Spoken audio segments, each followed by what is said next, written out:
how do you see skill development panning out? And I'll tell you why, because while I may not know much about beauty, my standard experience is that when my friendly neighborhood barber went from being a barber to a hairdresser, he was as good or as bad. And I sort of never see the value of them putting up a couple of these certificates on their walls.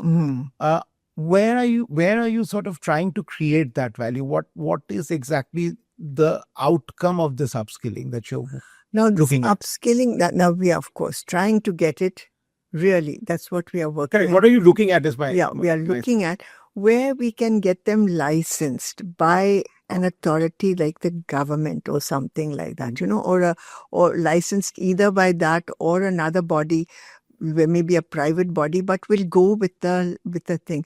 Because if you get them licensed, when you walk in that you're going to have a certain standard, a certain hygiene to yes, the whole thing. Otherwise, no, they are just studying and going. So there are foreign organizations also that we are trying to Which do work licensing. with. Yeah, that we are trying to work with. Like Sedesco is one for beauty, comes there.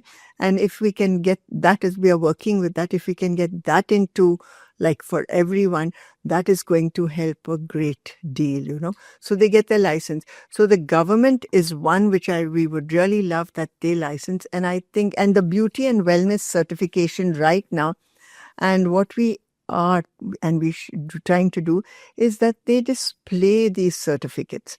If you display a certificate, and they know they're coming to a licensed person, that's going to make a very big thing. So this is something that is being worked at.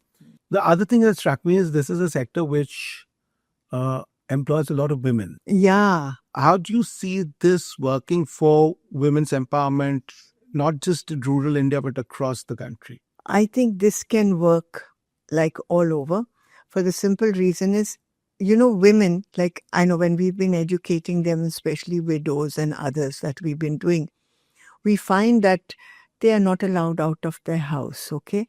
And they have to look into their things. But when we are educating them, if we can, this is again what I'm looking at, is that we make a kind of a corporate. So they can come in there when their husbands are, gone to work, and that little while they can take their clients and they can get paid.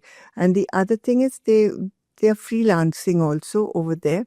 Like we teach them certain things like hairstyles and makeup and mehndi. So when the marriages come, they can do. So to be self-sufficient, this is really what is one aim that I really feel, is we have to make them self-sufficient.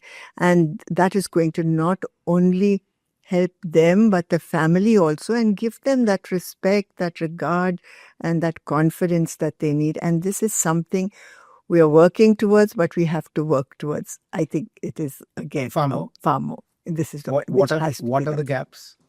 The gaps is we have to go and start. The main thing is starting, doing, setting it up. And when you set it up, it has to be with a panchayat, it has to be with this, it has to be with that. And we can really work it, because we have to make these women self-sufficient.